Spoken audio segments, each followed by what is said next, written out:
এটা মাথার কাপড়টাকে খুলে চলে, তো জেনে নিতে হবে এখনো পর্যন্ত ইসলামের মধ্যে সম্পূর্ণরূপে প্রবেশ করতে পারেনি।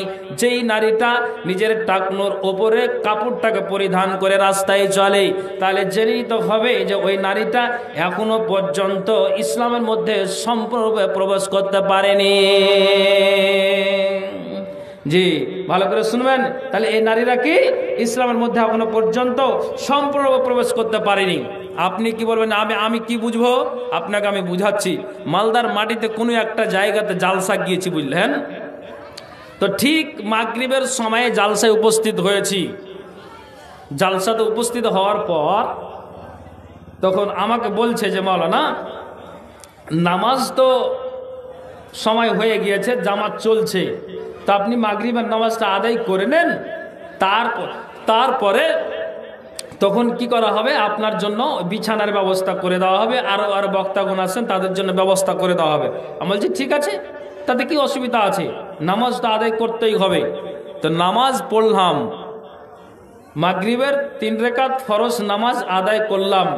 করার পরে আমি মুসাফির, আমি সুন্নাতটাকে পড়লাম না, বসে গেলাম। তখন ওইখানে যারা নামাজ আদায় করলো, ফরজ নামাজ আদায় করে 2 রাকাত সুন্নাত নামাজটাকে আদায় করলো, আর 2 রাকাত সুন্নাত নামাজকে আদায় করে নেওয়ার পর একটা বৃদ্ধ মানুষ, তার বয়স মোটামুটি 60 থেকে 65 বছর হবে, তো মসজিদ থেকে যদি বের হতে হয় তাহলে আপনাকে দোয়া পাঠ করতে হবে কি, আল্লাহুম্মা ইন্নী আসআলুকা মিন ফাজলিক, এটাই তো। আর প্রবেশ করতে গেলে আল্লাহুম মাফতাহ লি আবওয়াবা রাহমাতিক। তাহলে আপনি প্রবেশ করছেন কত সুন্দর দোয়া পাঠ করে, বের হচ্ছেন আপনি কত সুন্দর দোয়া পাঠ করে। তো ওই বেচারা 60 থেকে 65 বছরের বৃদ্ধ মানুষটা মসজিদ থেকে বাম পা দিয়ে বের হবে কি, তার আগে বলছে যে মরলজি না তো কি বলছে, তোর কাছে খেনি আছে, হ্যাঁ নিশা উঠে গেছে। ভাই আপনি আমাকে কথাটার জবাব দিন তো।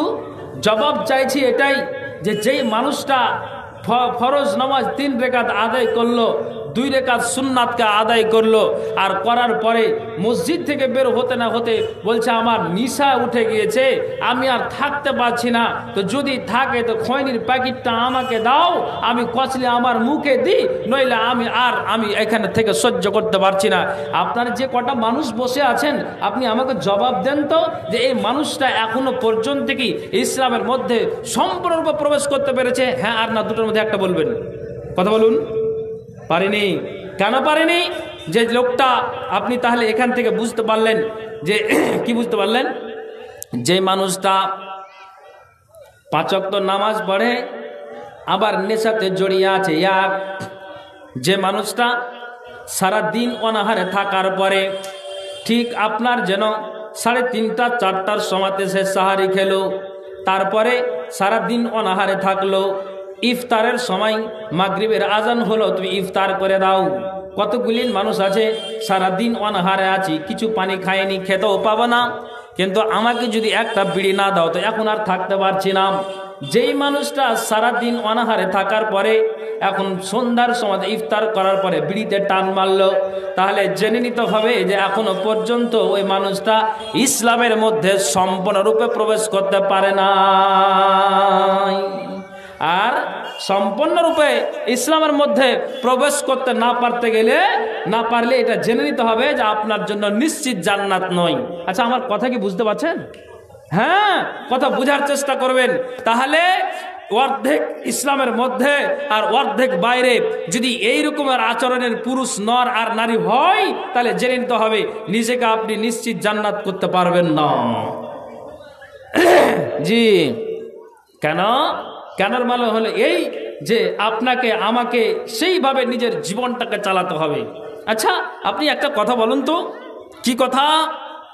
হযরত উসমান রাদিয়াল্লাহু তাআলা আনহু, ইনি কত পরেজগার মানুষ ছিলেন।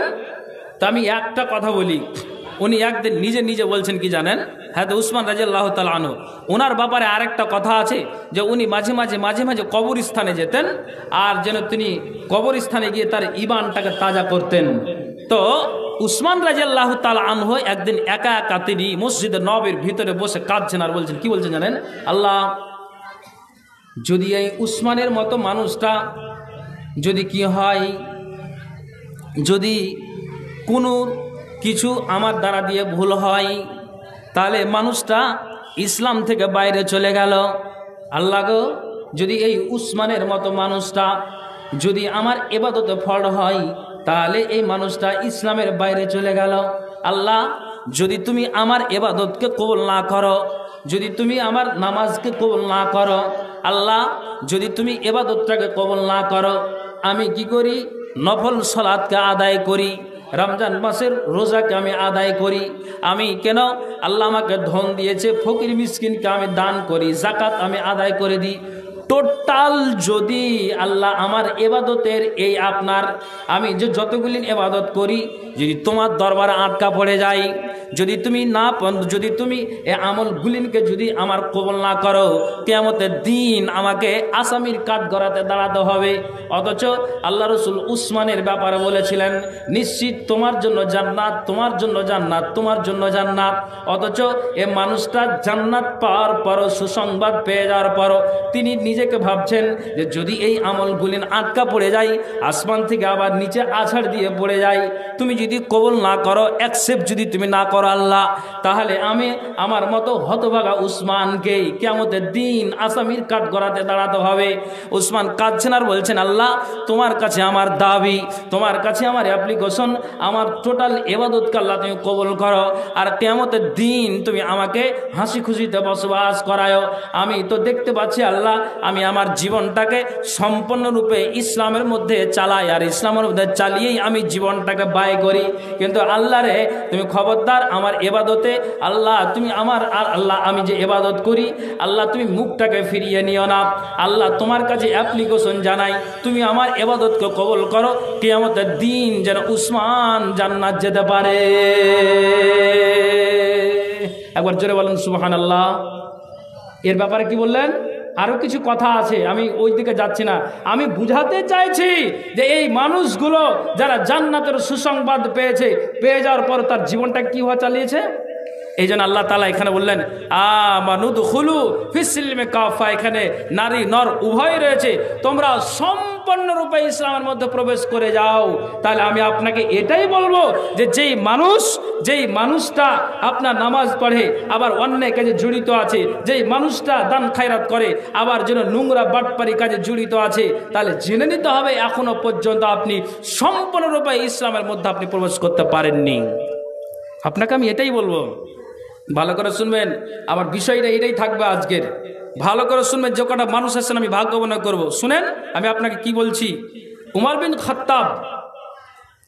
বিন খাত্তাব অর্থাৎ খাত্তাবের ছেলে হচ্ছে উমর।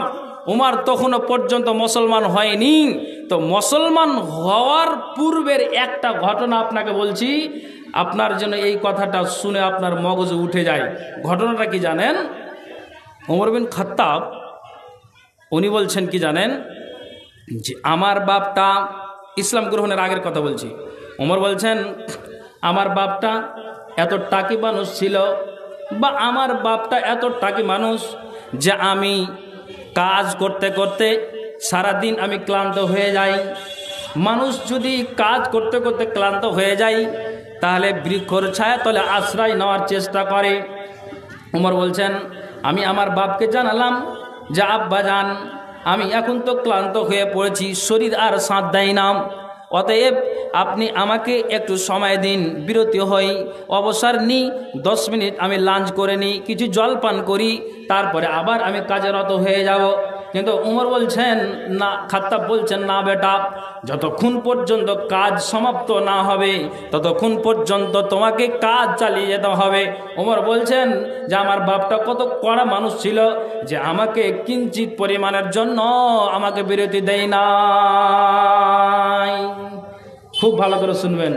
তো উমর বলছেন যে দেখছি আমি যে সঙ্গী সাথীগুলো সবাই তারা কি করছে জানেন, তারা যেন সুন্দর করে আপনার ওই মাটিকে নিয়ে আর ওখানে পানি দিয়ে জল দিয়ে সুন্দর করে কাদাকে আপনার ফ্যাট করে তারা আপনার মূর্তি বানাচ্ছে। আমরা অনেকেই দেখে থাকি যে পুজোর সময়তে অমুসলিম ভাইয়েরা কি সুন্দর করে তারা আপনার জন্য ওই মূর্তিগুলোকে বানায়। তেমনি উমর বলছেন যে আমার সঙ্গী সাথীরা ওই মূর্তিগুলোকে বানাচ্ছে, আমিও তাদের দেখে কি করলাম, উমর বলছেন যে আমিও নিজে একটা কাদাকে সুন্দর করে নিয়ে আমি নিজের হাতে আমি যেন মূর্তি পূজা, আমি যেন ওই মূর্তিকে আমি খাড়ো করলাম, দাঁড় করে দেখছি সঙ্গী সাথীরা সবাই দেখছি কেন তার বাপ ছিল মূর্তি পূজারক আর আবার সে পূজাকে খুব ভালোবাসতো, প্রণাম করতো, সাজদা করতো। তো উমর বলছেন দেখছি সঙ্গী সাথীরা সবাই তারা কি করছে, তারা মূর্তি পূজা করছে। তো আমিও তখন কি করলাম, দেখছি যে তারা সবাই জোড়হাত করে ওই আপনার জন্য ওই মূর্তির দিকে সামনে তারা দাঁড়িয়ে আছে, আর যার যেটা নিজের বাসনা সে বাসনা তার সামনে পেশ করছে। কে বলছে, এই আমাদের খোদা তুমি আমার জীবনটাকে ভালো করো, এই আমাদের খোদা বাড়িতে তুমি আমাদের অভাব দিও না, এই আমাদের মাবুদ যতদিন আমরা বেঁচে থাকবো আমাদের শরীরটাকে তুমি সুস্থ রাখো। উমর বলছেন যে আমি ও তাদের দেখে দেখে আমি তাকে সাজদা দিলাম, আমি তাকে প্রণাম করলাম, আমি তার দিকে মাথাটাকে নত করলাম। কখন না, তো ইসলাম গ্রহণের আগের কথা আমি আপনাকে শোনাই। উমর বলছেন যে সঙ্গী সাথীরা যেমন তাকে সাজদা করে পূজা করে, তা আমিও উমর তার দিকে নজর দিয়ে তাকেও আমি প্রণাম জানালাম, সাজদা করলাম। তো দেখছি যে আচ্ছা এখানে যত মানুষ আছেন আমার দিকে খেয়াল আছে তো ভাই, এই খেয়াল করেন আমার দিকে খেয়াল আছে তো না, বোধ অন্যদিকে মস্তিষ্ক আছে, ঠান্ডার জন্য মগজটাকে অন্যদিকে ঘিলিয়ে রেখেছেন নাকি? বলছে আমার কথা বুঝতে পারছেন? হ্যাঁ, তো এবার আপনাকে বলছি। তখন উমর বলছেন যে দেখলাম যে যেই মূর্তিগুলোকে নিজ হাতে বানালো সুন্দর করে কাদা নিয়ে, তো 10 মিনিট পর্যন্ত তার সামনে আমরা কি করলাম, খোদা বলে জানলাম, পুজো পাঠ করলাম। এটা উমর ইসলাম গ্রহণের আগের কথা। তো বলছে যে আমি দেখলাম যে দেখছি যে 10 মিনিট পর সঙ্গী সাথীরা সবাই আছাড় দিয়ে দিয়ে মূর্তিগুলোকে ভেঙে ফেলে দিচ্ছে। আমিও কি করলাম, তাদের দেখে বানিয়েছিলাম, তাদের দেখে আছাড় দিয়ে আমিও ভেঙে ফেলে দিলাম। তা আমি তখন বলছি যে আল্লাহ হাই, এটা কোন ধর্ম রে বাবা, যে যাকে খোদা বলে জানলাম, যার কাছে চাইলাম, যার কাছে প্রাণ ভিক্ষা চাইলাম, যার কাছে রুজি রুটির ব্যবস্থার জন্য আবেদন জানালাম, আবার এই খোদাকে আছাড় দিয়ে ভেঙে ফেলে দেওয়া হচ্ছে। তো ধর্মটা কিসের? উমরের কিন্তু মগজটা হিলে উঠেছে।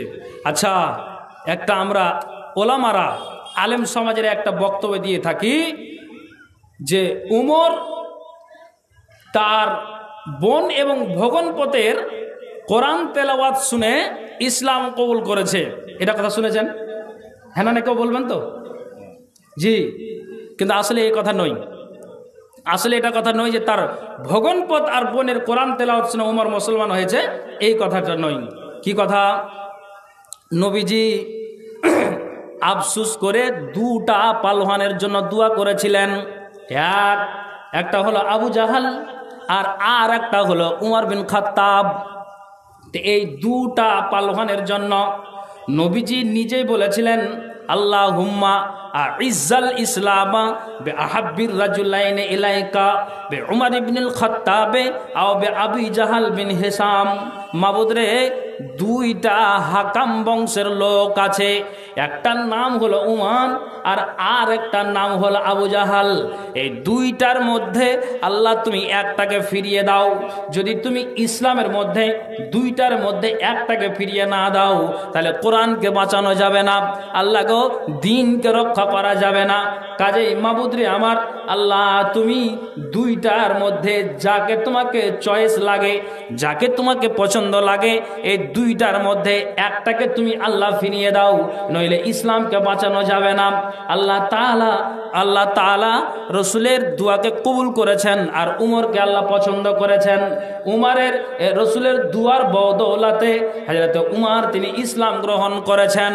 আমি আপনাকে যেটা বোঝাতে চাইছি যে যেই উমর নিজ হাতে আপনার মাটিকে নিয়ে আপনার সুন্দর করে জল দিয়ে ওইটাকে কাদাকে ফ্যাটে পরিণত করে যাকে আপনার মূর্তি বানালো, তার কাছে প্রাণ ভিক্ষা চাইলো, তার কাছে রুজি রুটি চাইলো, তার কাছে যেন তার শরীরে কোনো অসুবিধা না হয়, তার জন্য তার কাছে অ্যাপ্লিকেশন জানালো। নবীজি যখন উমারের জন্য আর আবু জাহালের জন্য দোয়া করেছেন, তখন আল্লাহ রাব্বুল আলামিন হযরত উমারকে পছন্দ করেছেন। উমার তিনি ইসলাম গ্রহণ করলেন, ইসলাম গ্রহণ করলেন। একবার জোরে বলুন তো সুবহানাল্লাহ। এখন আপনাকে আমি বুঝাবো কোনটা, কি বুঝাবো? এবার শুনেন, মেন কথাতে আসেন। আমি আয়াত কি পড়েছি আপনার মগজে আছে? আল্লাহ বলছেন, আউযু বিল্লাহি মিনাশ শাইতানির রাজিম, ইয়া আইয়ুহাল্লাযীনা আমানু দুখুলু ফিস-সিলমি কাফা ওয়া লা তাত্তাবিউ খুতুওয়াতিশ শাইতান ইন্নাহু লাকুম আদুউম মুবিন। আল্লাহ বলছেন, হে মোমেনেরা, হে মোমেনা নারীরা, উভয়কে বলা হচ্ছে তোমরা সম্পূর্ণরূপে ইসলামের মধ্যে প্রবেশ করে যাও। যদি কোনো মানুষ ইসলামের মধ্যে সম্পূর্ণরূপে প্রবেশ না করে, তাহলে কিয়ামতের দিন তাকে লাঞ্ছিত অবস্থায় বসবাস করতে হবে। সে মরে যাওয়ার পরে তার রিহাইটা আর থাকবে না। কাজে আল্লাহ বলছেন, যারা তোমরা এখনো পর্যন্ত অর্ধেক ইসলামের মধ্যে আর অর্ধেক বাইরে আছো, এখনো নিজেকে শুধরে নাও, এখনো সময় আছে। নিজেকে তার তোমার দেহটাকে, তোমার নাফসটাকে তুমি এখনো পর্যন্ত আমল দিয়ে তুমি সাজিয়ে দাও। কেননা যদি অর্ধেক বাইরে আর ভিতরে থেকে তুমি জীবন যাপন করো, তো এই ঈমান নিয়ে কিয়ামতের দিন কিঞ্চিত পরিমাণ কাজে আসবে না। এখন আপনাকে কি বলবো, যে এই উমর তিনি এখন বলছেন যে যেদিন থেকে আমি ইসলামের মধ্যে প্রবেশ করলাম, আর আল্লাহ তাআলা কি বলছেন, হে মুমিনেরা তোমরা সম্পূর্ণরূপে ইসলামের মধ্যে প্রবেশ করে যাও।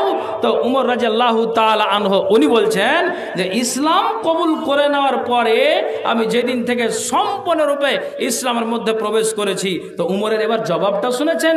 যেই লোকটা ছিল মূর্তি পূজারক, যে লোকটা নিজ হাতে মাটিকে সুন্দর করে মুলাম করে নিজে পুতুল বানাতো আর তার কাছে সাজদা আর মাথা নত করতো, তাহলে উমরের জবাবটা আপনি শুনেছেন? উমরের কি জবাব?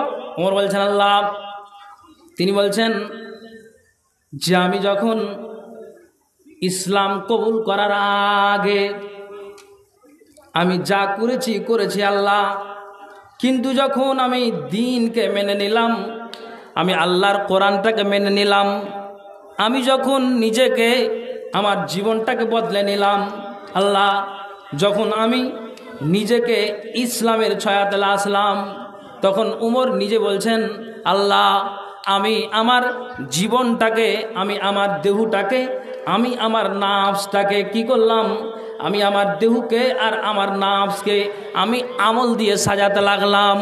উমর বলছেন যে আমি যখনই ইসলামের মধ্যে পদার্পণ করলাম, সম্পূর্ণরূপে যখন আমি ইসলামের মধ্যে প্রবেশ করলাম, তখন থেকে নিয়ে আমি বাঁচা অবধি, বাঁচা পর্যন্ত যতদিন আল্লাহ আমাকে আয় দিয়েছেন, তৎক্ষণাৎ আমি আমার জীবনটাকে আমল দিয়ে সাজাতে লাগলাম। ওমর বলছেন যে আমি এই আমার নাফসটাকে আমি যাকাত দিয়ে সাজাতে লাগলাম, আমি আমার এই নাফসটাকে দান খায়রাতের মাধ্যম দিয়ে সাজাতে লাগলাম। ওমর বলছেন যে আমি নফল সালাতের মাধ্যম দিয়ে আমি আমার দেহটাকে সাজাতে লাগলাম। ওমর বলছেন 5 ওয়াক্ত নামাজের দ্বারা দিয়ে আমি আমার দেহটাকে সাজিয়ে দিলাম। উমর বলছেন যে রমজান মাসে রোজা আছে, তা আমি এই ফরজ রোজাকে আদায় করে আমি আমার দেহটাকে সাজিয়ে দিলাম। উমর বলছেন যে আমি যেন টোটাল ইসলামের যতগুলি কাজ আছে সম্পূর্ণ কাজ দিয়েই, ভালো ভালো নেক কাজ দিয়ে আমি আমার দেহটাকে সাজাতে লাগলাম।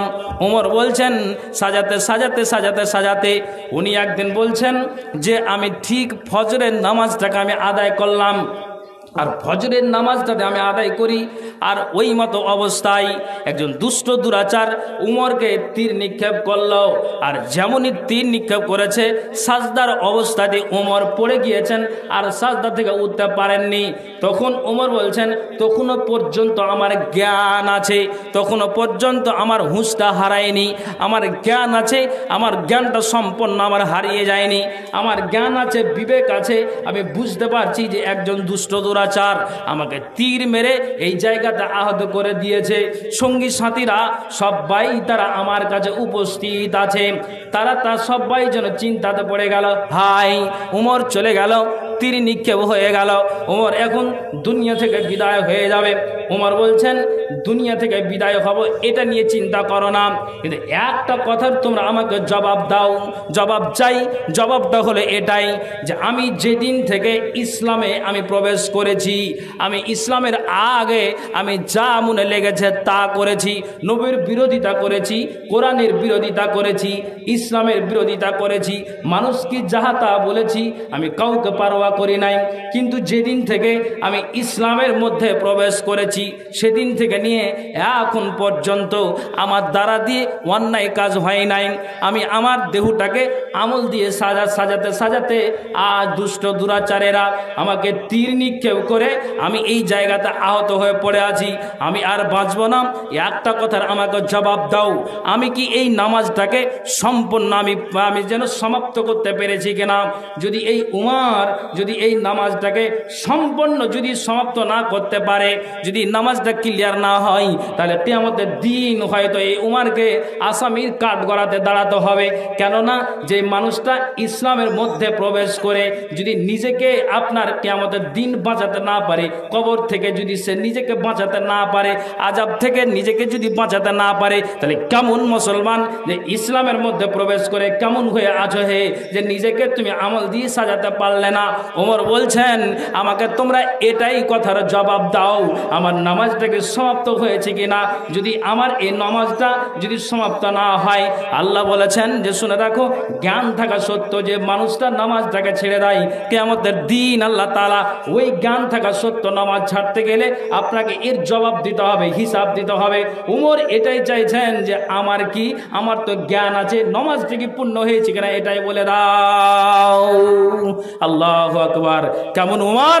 উনি বলছেন যে ইসলামের পূর্বে যা করেছি, কিন্তু যেদিন থেকে আমি ইসলামে প্রবেশ করে গিয়েছি আমি আমার দেহটাকে আমল দিয়ে সাজিয়েছি, আমল দিয়ে সাজাতে সাজাতে আজ আমার এই হাল হলো। তোমরা আমাকে জবাব দাও যে আমার নামাজ সমাপ্ত হয়েছে কিনা। আল্লাহু আকবার। কেমন করে ইসলামের মধ্যে প্রবেশ করে নিজের জীবনটাকে আমল দিয়ে সাজালো। আপনি কি বলছেন? আপনি বলুন। আল্লাহ রসুল তিনি নিজেই বলেছেন কি যে শোনো, আমি যাদের নামটা ঘোষণা করেছি, যাদের নামটা আমি উল্লেখ করেছি, কে? না তো আবু বকর, কে? না তো হযরত উমর। এই যাদের নামগুলি ঘোষণা করেছি যে এদের জন্য নিশ্চিত তারা জান্নাতে যাবে, কিন্তু তারপরেও এই উমরের মতো নিশ্চিত জান্নাত মানুষটা কাঁদছেন আর বলছেন, আল্লাহ যদি আমার এই হাল হয়ে অবস্থায় আমি মারা যাই, কিয়ামতের দিন আল্লাহ তাআলা আমাকে এর জবাবদারি দিতে হবে। আপনি চিন্তা করে দেখুন তো, তাহলে আপনি কোন জায়গাতে দাঁড়িয়ে আছেন যে যেই মানুষটা আপনার 5 ওয়াক্ত নামাজ পড়ে আবার অন্যায় কাজে জড়িয়ে যায়? তাহলে এটা জেনে নিতে হবে যে এখনো পর্যন্ত আপনি ইসলামের মধ্যে সম্পূর্ণরূপে প্রবেশ করতে পারেন নাই। কাজে আল্লাহ তাআলা জানালেন, ইয়া আইয়ুহাল্লাযীনা আমানু দুখুলু ফিস-সিলমি কাফা। ওরে মুমিনেরা, তোমরা কান খুলে শুনো, তোমরা ইসলামের মধ্যে সম্পূর্ণরূপে প্রবেশ করে যাও। আল্লাহু আকবার। এই হলো উমর। আপনি বদলান জীবনকে, নিজেকে আপনি বদলাতে পেরেছেন? যদি পেরেছেন তা আলহামদুলিল্লাহ। আপনাকে আমি এটাই বুঝাতে চাইছি, জান্নাতের সুসংবাদ পেয়ে তারা কি করে তাদের জীবনটাকে চালিয়েছে। আপনি একটা কথা শুনুন, আপনাকে আমি বুঝাচ্ছি। উহুদের প্রান্তে 70 জন ইসলামকে আপনার এই দিনকে রক্ষা করার জন্য, ইসলামকে বাঁচানোর জন্য, কোরআনকে বাঁচানোর জন্য কতজন শহীদ হয়েছিলেন? উহুদের প্রান্তে 70 জন শহীদ হয়েছিলেন। তো 70 জনের ভিতরে নবীর একটা চাচা, তার নাম হচ্ছে আমির হামজা রাদিয়াল্লাহু তাআলা আনহু, উনিও শাহাদাত বরণ করেছেন। তো আমি আপনাকে বলছি মায়েরা, খুব খেয়াল করে শুনবেন। তো এই নিজের চাচা মারা গিয়েছে, তো তার চাচাকে দেখার জন্য আল্লাহ রসুলের ফুফু সাফিয়া উনি কিন্তু দৌড় দিয়েছিলেন। আপনাকে একটা কথা বলি, কোনো পুরুষ যদি ঝাড়া পায়ে হাঁটা দেয়, অটোমেটিকলি তার লুঙ্গিটা হালকা উঠে যায়। নারীরাও ঝাড়া পায়ে হাঁটতে গেলে সায়া কাপড়টা হালকা উঠে যায়। তো ওই নারীটা খুব ঝাড়াপে হাঁটা দিচ্ছে যে কে মারা গিয়েছে, না তো আমার ভাই আমির হামজা ওখানে শাহাদাত বরণ করেছে, আমি আর কি করে বাড়িতে থাকতে পারি। তো ওই আমির হামজার বোন সাফিয়া দৌড় দিচ্ছেন। আল্লাহ রসুল খবর পেলেন যে এইভাবে কে, না তো সাফিয়া দৌড় দিয়েছে। তখন আল্লাহ রসুল বলছেন, জুবাইর ফুফাতো ভাই, তোমার মাকে তুমি বাধা দাও, নইলে ওহুদের প্রান্তে আসতে গেলে এটা বড্ড অন্যায় হবে।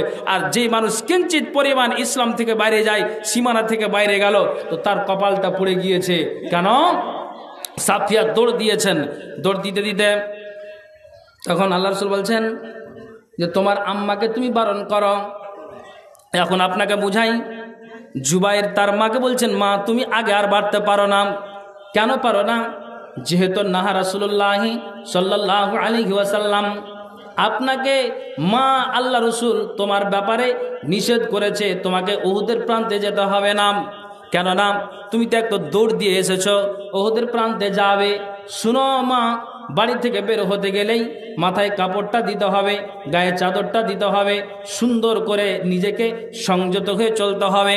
মা তুমি শোনো, রাসূল বলেছেন কোনো নারী আর কোনো পুরুষ যদি ইসলাম থেকে বাইরে চলে যায়, অর্ধেক ইসলামের মধ্যে আর বাইরে যদি এইভাবে তার জীবন চলে, কিয়ামতের দিন ওই লোকটাকে ছাড়া দেওয়া হবে না। কিয়ামতের দিন তাকে আসামির কাঠগড়াতে দাঁড়াতে হবে। তুমি মা ঝাড়া পায়ে হেঁটেছ, যদি তোমার কাপড়টা টাকনু থেকে উপরে উঠে যায়, তাহলে তুমি ইসলাম থেকে, সীমানা থেকে তুমি বাইরে চলে গেলে। সাফিয়া বলছেন যে আমি সামান্য আমার ভাইয়ের চেহারাটা দেখার জন্য যদি আমি উহুদের প্রান্তে যাই, আর যাওয়ার পরে আমার যদি আমার পর্দাটা উড়ে যায়, মাথার কাপড়টা যদি খুলে যায়, টাকনু থেকে কাপড়টা যদি উঠে যায়, তাহলে এই আমার সাফিয়া আমি, আমার যদি কি হয়, আমার যদি এই কি হয়, টাকনু থেকে কাপড়টা উঠে যায়, আমি সীমানা থেকে বাইরে চলে যাই, না না না, আমি নবীর কথাকে আমি স্বীকৃত দিলাম, আমি নবীর কথার অস্বীকৃত আমি অস্বীকার করব না। কাজেই সাফিয়া বলছেন যা হয়েছে হয়েছে, দুনিয়া ছেড়ে চলে গিয়েছে, রাস্তাটাকে আমি বদল করে নিলাম। কেন বদল করলাম? যে কোনো মানুষ আর যে কোনো পুরুষ আর মহিলা ওইখানে জ্ঞান করলেন যে আল্লাহ, যদি আমি এই আমার ভাইকে দেখতে এসে আমি ইসলাম থেকে বাইরে চলে যাই, তাহলে এটা আমার জন্য কিয়ামতের দিন বিপজ্জনক হবে। কাজেই আমি আমার নিজেকে বাঁচানোর জন্য আমি রাস্তাটাকে বদল করলাম, বাড়ি ফিরে আসলাম, আমি আর যেন উহুদের প্রান্তে প্রবেশ করতে গেলাম না। একবার জোরে বলুন সুবহানাল্লাহ। একটা কথা বলেছেন রাসূল, শোনো, নারীরা টাকনুর নিচ থেকে কাপড় আর সায়াকে পরিধান করবে, পুরুষ টাকনুর ওপরে পড়বে। তো যেই পুরুষ টাকনুর নিচে প্যান্ট আর লুঙ্গিকে ঝুলিয়ে পড়ে, জেনে নিতে হবে আপনি সীমানা থেকে বাইরে আছেন। ইসলামের মধ্যে এখনো পর্যন্ত আপনি সম্পূর্ণরূপে প্রবেশ করতে পারেননি। যেই নারী আপনার সায়া আর কাপড়কে টাকনুর ওপরে আপনার পড়ে, ওই নারী এখনো পর্যন্ত ইসলামের মধ্যে সম্পূর্ণরূপে প্রবেশ করতে পারেনি। নিজেকে বদলালেন কি করে? সাফিয়া বলছেন যে আমি এই ব্যাপারটা শুনে আমি আমার ঈমানকে নষ্ট করতে চাই না, আমি আমার জীবনটাকে সম্পূর্ণরূপে ইসলামের মধ্যে প্রবেশ করে আমি জীবনকে চালাবো। একটাই আমার লক্ষ্য মাত্রা, আমার একটাই উদ্দেশ্য, যে কিয়ামতের দিন যেন আমি হাসি খুশিতে বসবাস করতে পারি, সারা জাহানের মানুষ সেই দিন আমাকে দেখবে। আর যদি আমি এই লাঞ্ছিত অবস্থায় বসবাস করি, আমার জন্য যদি জাহান্নাম হয়ে যায়, তাহলে দুনিয়ার মানুষ ঠাট্টা আর বিদ্রুপ করবে যে কে তুমি, না তো নবীর আমি ফুফু, তুমি কে, না তো আমির হামজার আমি বোন। তাহলে সেদিন আমার হালটা নাজেহাল হবে। তো না না না, এই দুনিয়াটা ক্ষণস্থায়ী, আমি ক্ষণস্থায়ী দুনিয়াতে আমি নিজেকে আমি যেন সংযত হয়ে চলতে লাগলাম। এক কথায় আমি নবীর বাইরে আর গেলাম না, আমি আমার জীবনটাকে সম্পূর্ণরূপে ইসলামের মধ্যে আমি প্রবেশ করে আমি আমার জীবনটাকে চালাই। মা বোন, তাহলে আপনি বলুন, তাহলে যদি এইরকম আচরণ আপনি নারী হন, তাহলে জেনে নিতে হবে যে আপনি সম্পূর্ণরূপে ইসলামের মধ্যে আপনি প্রবেশ করে আছেন। পুরুষ যদি আপনি এই উমারের মতো আপনি আপনার নফসকে, দেহকে যদি আপনি আমল দিয়ে সাজাতে পেরেছেন, তাহলে আপনি উমরের মতো ঠিক নিশ্চিত আমার আপনারও জান্নাত রয়েছে। যেন উমর কি বললেন, যা ছিলাম ইসলামের আগে, কিন্তু ইসলাম কবুল করে নেওয়ার পরে আমি বিন্দু মাত্র অন্যায় করি নাই, আমি আমার জীবনটাকে, আমার নফসটাকে আমি আমল দিয়ে সাজাতে লাগলাম, সাজাতে আমার মৃত্যু হয়ে গেল, কিন্তু আমি এক কথাই আমি আল্লাহ রাসূলের বাইরে যাইনি। এই হলো সম্পূর্ণরূপে ইসলামের মধ্যে থাকা। তাহলে আপনি অটোমেটিকলি বুঝতে পেরেছেন, আপনার মগজে উঠেছে যে কারা আমরা বাইরে আছি, কারা ইসলামের ভিতরে আছি। পৃথিবীর মাটিতে কোনো মানুষ এখনো পর্যন্ত কেউ কি বলতে পেরেছে? আপনি বলেন তো, একটু হ্যাঁ আর না বলবেন। সামনের লক্ষ্যটাকে বলছি, কেউ বলতে পেরেছে যে আমি মরবো, মরার পরে কবরে আজাব হবে না? এক, আর মরে যাওয়ার পর যেদিন কিয়ামত হবে, ইসরাফিল বাঁশিতে ফুঁক মারবে, সেই দিনের পর থেকে নিয়ে আমি হাসরের ময়দানে আল্লাহ জমা করবেন, তো ওই দিন আমার ডান হাতে আমলনামা আসবে 2। তো আমি ইনশাআল্লাহ নিশ্চিত আমি আল্লাহর ওয়াস্তে আমি জান্নাত যাচ্ছি। এই মানুষকেও পৃথিবীর মাটিতে এই কথাটা সাহস করে বলতে পারবে? একটু হ্যাঁ না বলবেন জি। পারবে জি ভাই? পারবে না।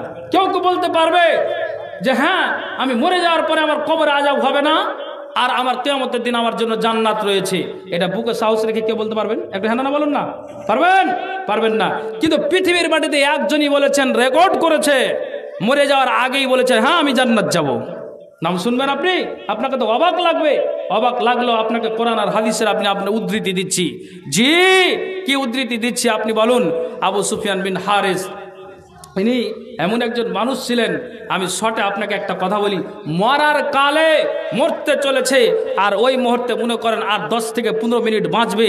পৃথিবীর মাটিতে এই মানুষটাই তিনি বলেছিলেন যে হ্যাঁ আমি নিশ্চিত মরে যাওয়ার পরে আমি জান্নাত যাচ্ছি বা আমি পাবো, এত কোনো সন্দেহ নেই। তাহলে ঈমান তার কত তাজা ছিল, আর ইসলামের মধ্যে কিভাবে তার জীবনকে চালিয়েছে, সম্পূর্ণভাবে ইসলামের মধ্যে প্রবেশ করে সে আমল দিয়ে তার দেহকে সাজিয়েছে। তো আবু সুফিয়ান বিন হারিস উনি যে মরণমুখী হয়ে আছেন, তো উনি বলছেন যে আমি মরণমুখী হয়ে আছি, আর ওই মতো অবস্থায় আমার বিবি আহলিহি, আমার বিবিরা, আমার বিবি, আমার পরিবারের সব মানুষেরা আমার জন্য চোখ দিয়ে জল বয়। কি জন্য কান্না করে? আল্লাহ, এই এখন যদি আমার স্বামী আবু সুফিয়ান চলে যায়, তাহলে আমার নামটা এই বালুয়াঘাট গ্রামে হয়ে যাবে বিধবা।